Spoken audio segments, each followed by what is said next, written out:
Hiểu rồi, hiểu rồi.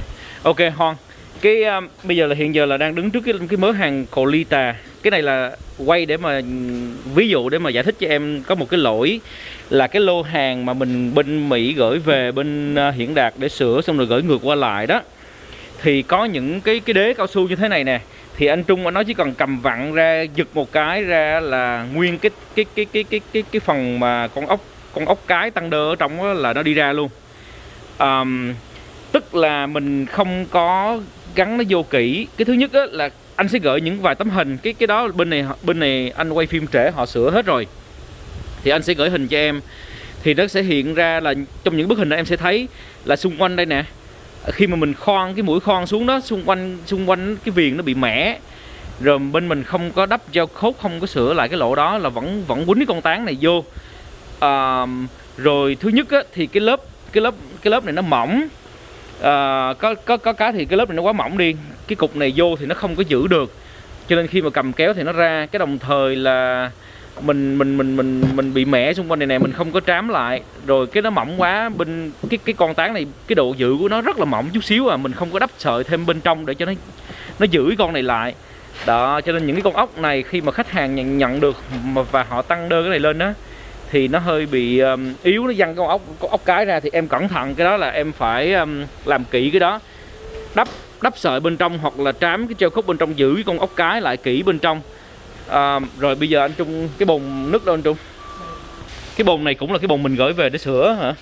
Cũng là cái mấy cái gửi về. Ok, cái này là sửa này, tại vì thấy nó dày không? Nguyên một cái mảng này là bên mình đắp sợi thêm nó dày nè, cái bồn này gửi về bên đó sửa, nhưng mà nó vẫn bị nứt ở hai cái mặt này. Anh Trung ảnh có vẽ hai cái bút lông lên đây nè, nó nứt từ đây nứt vô đây luôn. Bây giờ làm sao mà quay ở cái góc độ nào để thấy đây. Bây giờ cái bồn này phải là mắt ở ngoài nhìn nó mới thấy, anh nhìn ở ngoài thì anh thấy nè, nó rạn hai cái đường ở đây nè. Trên cái tấm hình chụp nó thấy cũng rõ hơn đó. Hình chụp thì thấy đúng rồi đó, giờ trong phim này cũng thấy nè.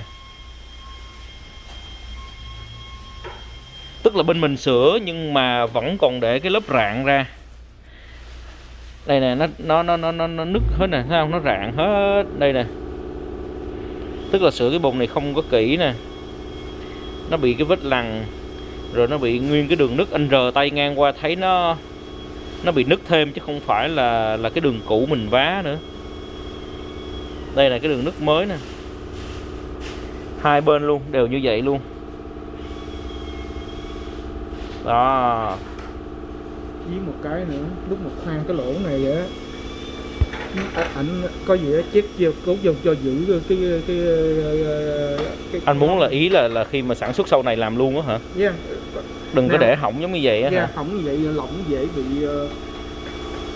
Ok, em có một cái chất lỏng gì đó mà mình chế vô trong những cái lỗ ốc này để cho con ốc, để khi mà nó khô lại là nó cứng luôn, nó coi như là mình trám luôn những cái lỗ ốc này nè. Đừng có để những cái lỗ ốc mà nó hở giống như vậy nha Hon.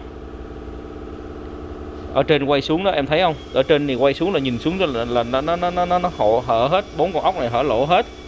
Mình làm một cái chất lỏng gì đó, gel hay là gì đó, mình lấy cái ống xi lanh đó mình bơm vô xung quanh này, mình trám bít giùm lỗ giùm anh. Anh thì anh dòm cái hướng này, anh thấy cái bột mà bỏ vô thấy rồi. Ok, cái con ốc này á là con ốc cái mà anh Trung anh nói nè, cái mặt ván thì nó hơi mỏng, cái mặt ván chỗ này nó hơi bị mỏng nè, cho nên cái con ốc cái này nó bị ở bên trong nó không có một cái gì giữ hết á, nó rất là yếu đó. Cái răng nó lên trên, lòi lên trên mặt trong hết rồi. Đại khái là cũng hơi bị lỏng lẻo á ha, cho nên những cái đó mình phải lưu ý lại. Mình làm cái con ốc cái đó làm sao mà có cái độ bám ở trong cho nó chặt chút xíu nha. Lưu ý cái bồn fiber của mình, nếu mà nó bị rạn nứt như vậy là coi như là mình bỏ, cho mình phải sửa, mà sửa bên này sửa đâu có liền cái mặt nó được. Chết mẹ.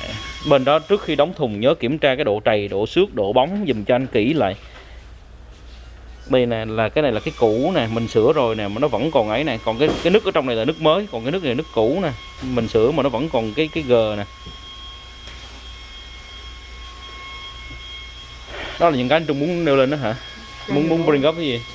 Như đó thôi, chứ cẩn thận như mấy cái này, mấy cái mà mới á, mà không có sửa thì là ok, nhưng mà mấy cái sửa bên QC á, là không có để ý, không có làm. Những cái bồn mà tụi em làm mới sau này đó thì có giữ con ốc cái chặt, anh Trung có nói vậy đó, nhưng mà những cái bồn mà gửi về sửa thì bên đó lại sơ ý, không có cẩn thận cái đó. Ok Hon, rồi lưu ý lại giùm anh mấy cái này nha. Thank you Hon.